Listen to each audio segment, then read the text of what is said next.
I'm Ollie Wright, UP2070883. This is my project for design games Press Space. Before we start, here's a quick gameplay example. Maybe controlling something wasn't enough for you.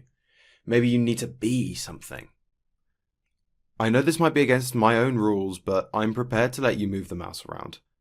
The way I see it, it's not really a key, so I'm going to let you use it from now on, since free agency means so much to you. Now I want you to turn 180 degrees and then press space on the door. That should take you to the area I'm building. Give me about 20 seconds. Wait there.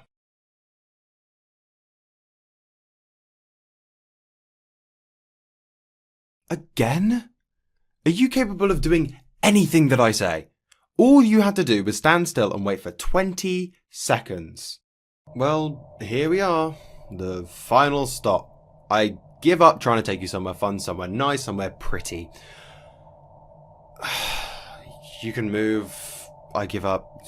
I don't care anymore.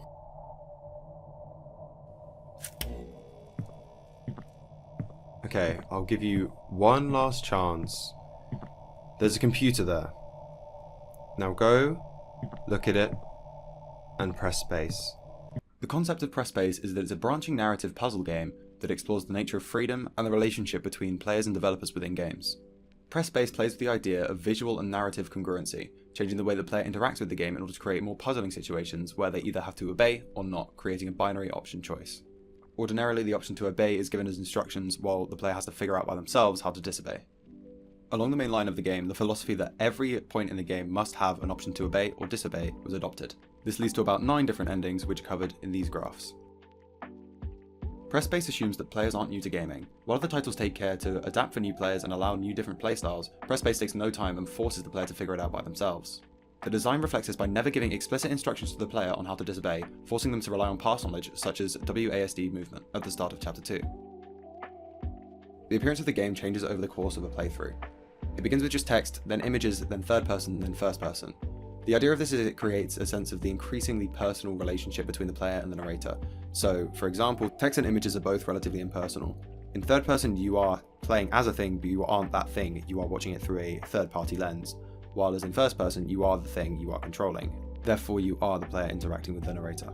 The void environment in Chapter 3 is kind of an exception to this rule in that the visual appeal of the game has been ramping up and up since the beginning of Chapter 2, and then Chapter 3 happens and it's got very simplistic assets. In fact, one asset, one cube, and some particle effects. This gives a sense that the narrator has given up on creating complex environments for the player, and is essentially handing control over to them, allowing them to move around as long as they adhere to his final request of going over to the computer and pressing space to interact with it. In terms of controls, the namesake of the game is obviously to press space. This was chosen because it's kind of a mainstay in PC gaming culture, with the press space to start screen being relatively ubiquitous within the culture, which links to the idea that players should have a kind of preconceived notion of what the genre would entail before they go into the game. Similarly, during the course of Chapter 2, both keyboard and mouse movement are enabled, and while mouse movement is explicitly mentioned, WASD should be assumed by the player to move the capsule. The game is designed in such a way that the player is never meant to be too comfortable or welcome in any spot in the game. Aside from the garden ending, which is intentionally more of a happy ending when the narrator and player have both compromised to reach a conclusion. The idea of this uncomfortable nature throughout the game is meant to give the player space to breathe and reflect on their actions, as well as how they interact with the game and the creators of it. Linking with the idea of discomfort, the narrator is introduced about halfway through the first chapter of the game. He's obviously meant to be a guiding figure in the game, but his use is also to give something to the player to hold on to while they're uncomfortable in other silent moments. He's portrayed as authoritative yet slightly sympathetic, especially when he has his emotional meltdown at the end of the game.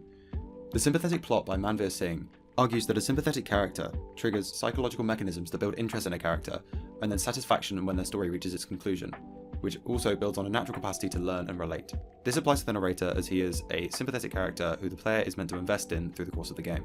The player is deliberately never described in detail, as if the player is playing as themselves within the game, which would hopefully help the player build a more personal relationship with the narrator. In the main line of the game, to the disobedience ending, there are no ambient sounds before Chapter 3 and very few special effect sounds. This is to emphasize the importance of the narration and provides a more uncomfortable environment for the player, as discussed earlier.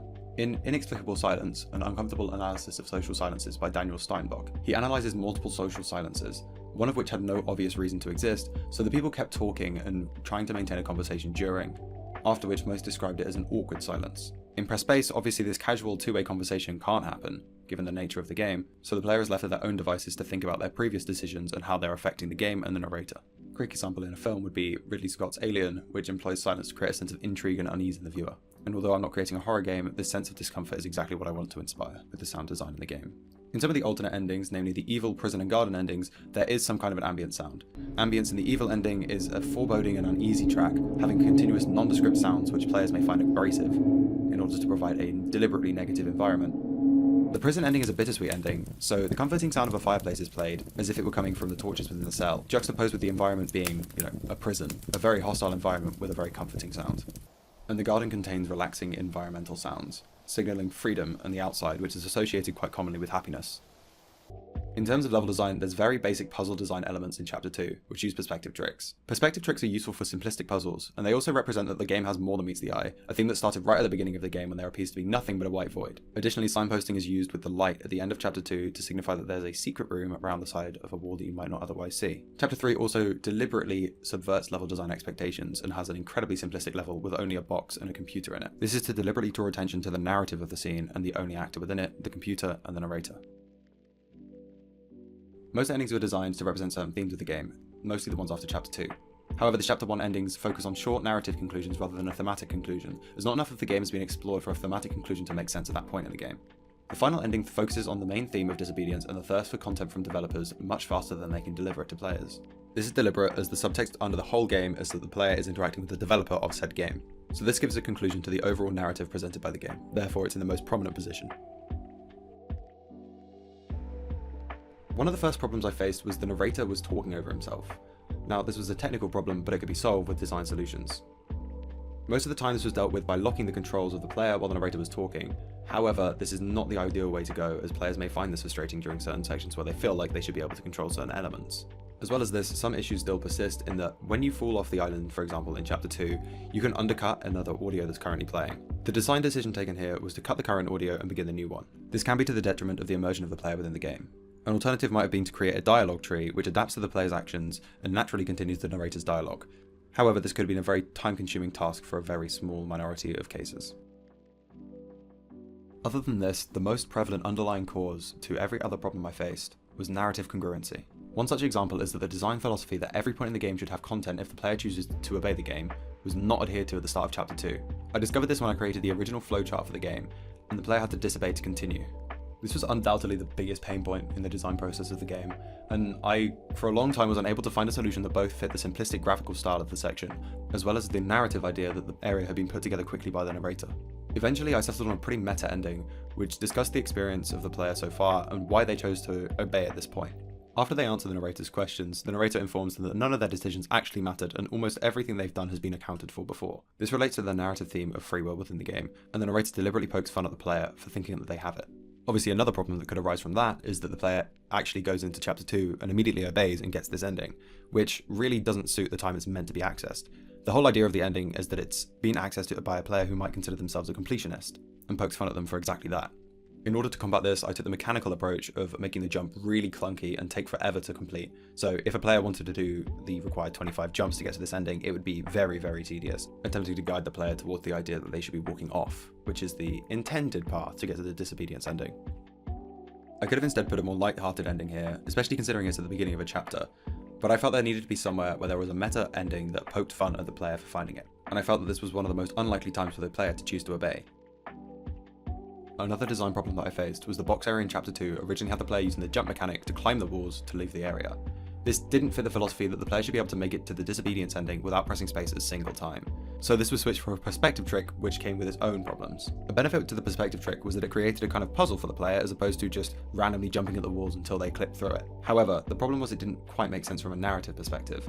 See, the narrator is meant to be building these environments, so why would he put in a place where the player could just fall off the platform? The same problem existed within the gap within the bars in the prison, where the player could go to reach the confinement ending. This problem actually wasn't fixed during the process of development, although one solution could have been to have the narrator guiding the player through an environment as opposed to creating it himself. However, this would require extensive rewriting, as the player and narrator's relationship would have been fundamentally different, as a lot of the commentary comes from the player interacting with the thing the narrator has built, and the narrator trying to guide them through the way he intends. Another solution could have been to deliberately make it a maze instead of just a platform, but that didn't feel in line with the narrator's character of being someone who creates what he needs to rather than what he thinks the player would enjoy. Next, the original design had the narrator come in way earlier than he does in the current version. This felt very handholdy and progression was way too fast. It took away a lot of the feelings of mystery that the player is supposed to experience when they open the game and it's just a plain white void, so the text elements were added to create an almost prologue before meeting the narrator. Again, this fits with the genre of being a puzzle game where the player has to figure out for themselves rather than immediately being told what they're meant to do by a narrator. Alternatively, the narrator could have been more cryptic at the start rather than introducing himself very clearly. However, I felt that this wouldn't work as it would still give that feeling that someone was holding your hand the entire way through the process.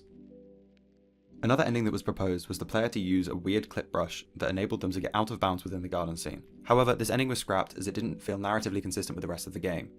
Although you annoy the narrator a lot, you are playing within the confines of the game working as intended rather than exploiting a bug to get to any of the endings. Therefore, I felt like if this ending was included, players could be looking for this in other situations where there may not have been one, but they might have found a bug and then wondered where the content was.